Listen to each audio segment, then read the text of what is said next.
Hello again, Neotech 40, doing another DIY segment. This one on laminate flooring install, and just wanted to show you a technique.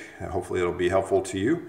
And this is to install those pieces in those those difficult areas when you've got to get around some various shaped objects. It's not an easy cut off end piece or something like that. In this case, we're going to be placing this piece here, and it's going to need to work its way around the door trim here and the baseboard. So some pretty small angles and some pretty tight. We don't want to get this one pretty close because, of course, along the baseboard here we're going to be running some quarter round, so it doesn't have to butt up exactly against the baseboard or underneath it. So we've got some, some wiggle room there. But once we reach the door jamb area here, we want it to butt up real nicely, so that just has a good finish. So I wanted to show you a technique and how I go about doing that. What I've done is taken the next piece that'll be fitting up there and taped it to the floor. And I've lined it up with, in this direction here was with the next piece up here. It's completely in line with that, and then it's also in line with the piece below it, so it's nice and square. And what that is going to do is give us a baseline in order to kind of measure in and use this technique. So let me show you how this works. So just grab your tape measure, and what you want to do is just imagine. So if this wall wasn't here, simply I would just place the piece there, right? So how far does this piece need to go up to reach where it needs to be? You take the tape measure, line it up with a piece right there, and then come down here, and you'll see it's 7 5/8 inch, right? So this edge right here needs to move 7 5/8 inch that way in order to be where it needs to be at the end. Okay, and that's pretty straightforward for this section here. And if we went down an inch, same story. This part of the board would need to be 7 5/8 inch that way. And so you continue on down until you're going to reach a point where obviously you have an obstacle, and that's where this technique comes in. So what I do is, if you line up the tape measure so it's right at the corner, at the place where you have your first obstacle, right? I can't move, pardon a second here, tape measure, all right, there we go. I can't move the tape measure any further down. So again, right at this part of the board, it's 7 5/8 inch. Now, the board will need to come back down to right at that edge there. And then what I do is, I come down to the board,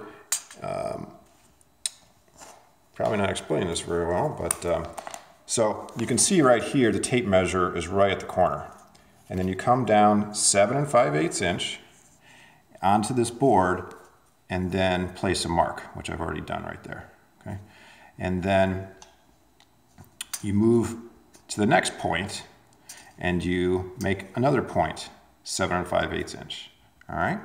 And then come back here, get to the edge of that corner there, and that one right there, 7 5/8 inch. I've already marked these here, you can kind of see. So, and then come down to this corner here, all right? Mark it, and now I am kind of eyeballing it a bit. Ideally, not only would I be 7 5/8 inch, would I be accurate down this way, but it needs to be square with the board on the end. I just eyeball it. If you want to measure so that you measure the distance from this point to here, and then you match it up down here, that would be ideal for you. I just kind of eyeball it. It seems to work for me. So, and then so again, we come down to the next corner over here, come back, and then mark 7 5/8 inch, right? And then again, this is going to go in a little bit, and then on this side of the tape measure, mark 7 5/8. So you're marking these points. You're taking basically each point that's at the corners up here and transferring them 7 5/8 inch away from the wall and marking them. Now after I've gotten those little dots, you'll see I've already put in little lines, and it just kind of, just to remind me what direction I'm going to actually need to be cutting. So what I'll do is when I'm done making all these points, I will you know, get a ruler, T-square, whatever, and square these off and draw them out, and then cut them. So if that all goes according to plan, you should have a nice fitted piece there. So I'm going to go ahead and finish off again. Going down the line, marking 7 5/8 inch. This wall, actually, this is an old plaster wall, not completely square, and this baseboard actually has a bend to it. So I'm going to be, this is going to have a little bit of a bend to it too, as I'm going down the line here, marking just occasionally 7 5/8 inch until I get down to the end. And then I'll cut that out and we'll be right back. All right, just a quick cut back here. Just want to show you what we've gotten so far. Again, go ahead and I've marked out our points, and then I've drawn in the lines to connect them all. So you can see where hopefully I'm just about to go cut this out here, and then we'll piece it in and see how it looks. Just wanted to show you that before we get to that part. I'll be right back. All right, just wanted to show you right before I cut it actually, what I use to cut my flooring typically is I will use this SawMax. It's got one of these little abrasive wheels on it, and man, this thing cuts right through laminate flooring. These discs are about $10 a piece at Home Depot. I wonder, I haven't checked, maybe we can get a little cheaper online if we'd got like a 3-pack or 10-pack or something, because you kind of do go through them, but it's so much nicer than trying to use either like a jigsaw or you know, a circular saw or something like that. It's very maneuverable, it's fast. I mean, it cuts right through. It's really nice tool. When it gets to corners, obviously it's not going to be able to meet up exactly. It gets pretty close because it's a small enough wheel, but you know, you want to stop short. You're going to overcut a bit before you get through the board. So for those kinds of scenarios, just one of the, you know, obviously these oscillating tools I will use just to nip out the corners. This thing works great for that. So these two tools together pretty much can cut anything I need as far as laminate flooring goes, at least with the straight angles. I mean, you might need a jigsaw or something if you're doing some sort of curved, you know, adaptation or something. But anyway, let me go ahead and cut this out, and I'll be right back.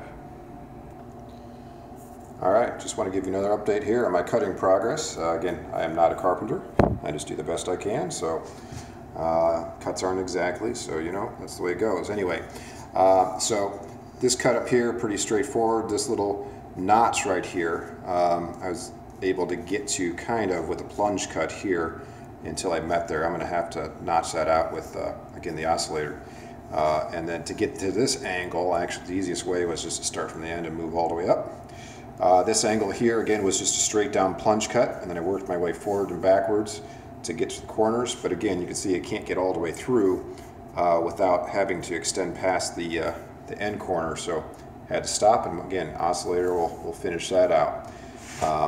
And then you know, I'll just have to oscillate that corner there probably, and then just continue it all the way down the rest of the board. So just want to show you there how I cut the boards. I'll be right back. All right, quick update here. You can see now that I've got that cut out. Just a little note here. You can see along the edge here, you know, there's going to be some permanent marker still left on the board. Not a big deal. If you end up, when we go to piece this in, we're going to see if it's going to fit in a minute. If this, if there's some permanent marker still left on the board from your marking, a little rubbing alcohol will wipe that right off, no problem. So let's go see if it's going to fit. Alrighty, we're back, and just fit the piece in, and see, it turned out pretty good there. It's coming right around the edge, and I mean, it's not exactly perfect, but you know, I think it gets the job done. And again, we're going to have some quarter round along here, so That'll cover up that extra gap, and actually you don't want to butt it up. It's supposed to be a free floating floor, so you want to leave some space for expansion anyway as much as you can. So, all right, hopefully that's been of help to you, and if you have any questions, feel free to leave them in the comments. Thanks again.